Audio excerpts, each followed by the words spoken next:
आते हैं। एक दिव्य लोक से माने आसमान से एक व्यक्ति आता है। कहाँ से आता है? आसमान से। आसमान से एक व्यक्ति आता है और आसमान से आते आते आते आते एक बाग में उतरता है जहाँ पे आम का पौधा बहुत मोटा रहता है और संयोग से उस आम के पेड़ पे फल पका हुआ रहता है। कुछ फल पका हुआ है, कुछ फल लाली लाली बना हुआ है, कुछ फल आधा पका हुआ है। वह व्यक्ति उतरता है वहां पर और उस आम को पूरा वृक्ष को निहारता है। निहारते निहारते निहारते वह पेड़ पर चढ़ जाता है। पेड़ पर चढ़ने के बाद फिर उस फल को गौर से निहारता है और जो पका हुआ फल रहता है उसको हाथे पकड़ के तोड़ता है और गप गप गप गप वो खाने लगता है। खुए सुधा वो खाने लगता है।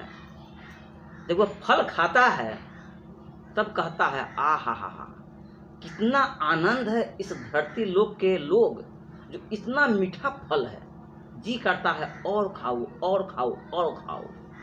इस प्रकार से वह अपने आप को एहसास करता है और वह पेड़ पर से नीचे उतर जाता है। फिर कुछ दूर आगे बढ़ता है तो एक कटहल का बहुत मोटा फिर पेड़ मिलता है। उस कटहल की पेड़ में चारों तरफ से बड़ा बड़ा सा कटहल लटका हुआ है। वह दिव्य लोक से आया हुआ व्यक्ति फिर उस पेड़ को गौर से निहारता है। पूरा निहारने के बाद फिर एक फल पर हाथ लगाता है तो वह फल पका मिलता है। पका फल मिलता है तो हाथ से दबोचता है और सन सुधा फिर गप गप गप गप वो खाने लगता है। खाने के बाद कहता है आ हा कितना आनंददायक यह जगह है, कितना मीठा फल है। आज तो मैं इस फल को खा के अपने आप को तृप्त हो गया। वह फल खाने के बाद फिर कुछ दूर आगे चलता है तो देखता है एक नदी है। नदी में पानी कम है। अब वह नदी में जाता है। नदी में जाने के बाद वह नदी में छप छप छप छप छप छप करके निहाने लगता है। जिस प्रकार से एक 5-7 साल के बच्चा, 10 साल के बच्चा नदी में जाने के बाद वह स्नान करता है, नदी में कूद कूद के, उस प्रकार से वह स्नान करने लगता है। दिव्य लोक से आया हुआ व्यक्ति कहता है आ हा कितना यह धरती निराली है, मैं इसमें स्नान करके आज अति प्रसन्न हूँ। स्नान करने के बाद जब नदी के ऊपर चढ़ता है तो देखता है फूलों का बाग है। चारों तरफ से फूल मह मह मह मह कर रहा है।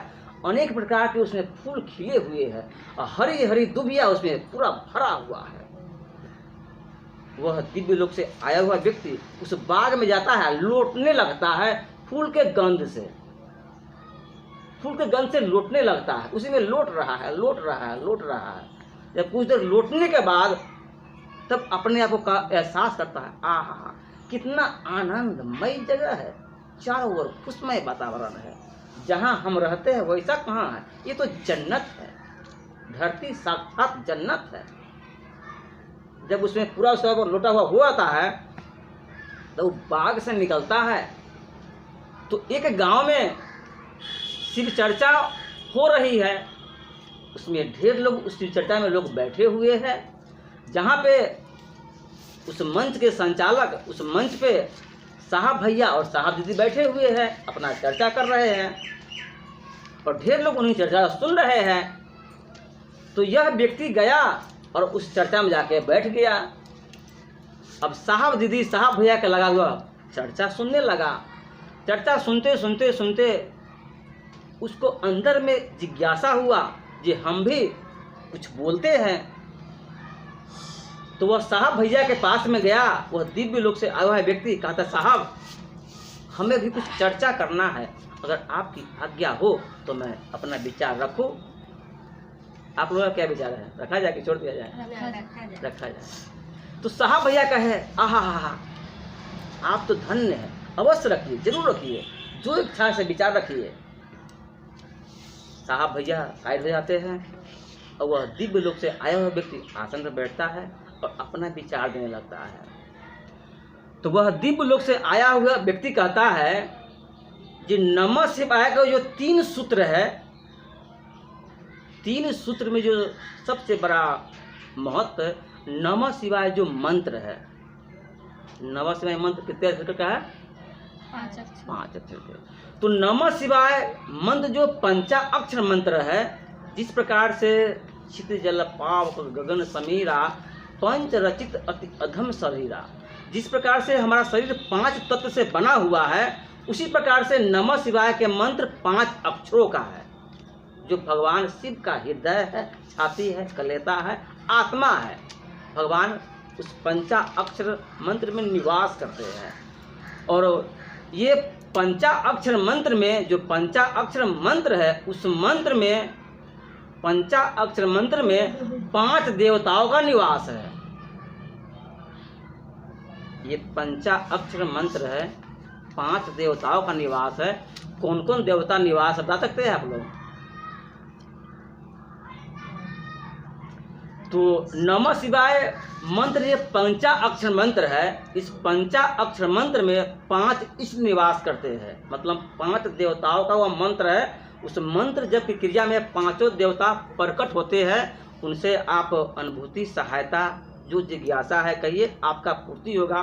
मंत्र जब सही से कर रहे हैं तो सबसे पहले उसमें आता है ब्रह्मा, विष्णु, रुद्र, स्कंद, इंद्र भगवान। याद कर रहे थे। ये नमः शिवाय के मंत्र में 5 इष्टों का निवास है। इसलिए नमः शिवाय मंत्र सबसे कल्याणकारी है, सबसे आनंददायक है और सबों से ज्ञानवर्धक है, क्योंकि संसार में सबसे बड़ा ये बहुत बड़ा मंत्र है। इसलिए आप लोग इस मंत्र को सही से जपिए और सही से ज्ञान अर्जन कीजिए। इतना कहने के बाद वह दिव्य लोक से आया हुआ व्यक्ति कहा, मैं अब इतना ही कहने के बाद मैं अपनी वाणी को विराम देता हूँ। इतना कहने के बाद साहब भैया साहब दीदी कहे, आप धन्य हैं, कहाँ आपका घर है, कहाँ आपका ठिकाना है, वह व्यक्ति स्पष्ट नहीं बताता है। और उनके चर्चा से दोनों गोरा नीलम दीदी हरंदा भैया अत्यंत प्रसन्न होते हैं। उसके बाद चर्चा में महादेव का जयकारा होता है, प्रेम से बोलिए हर हर महादेव। उसके बाद चर्चा का विश्राम होता है।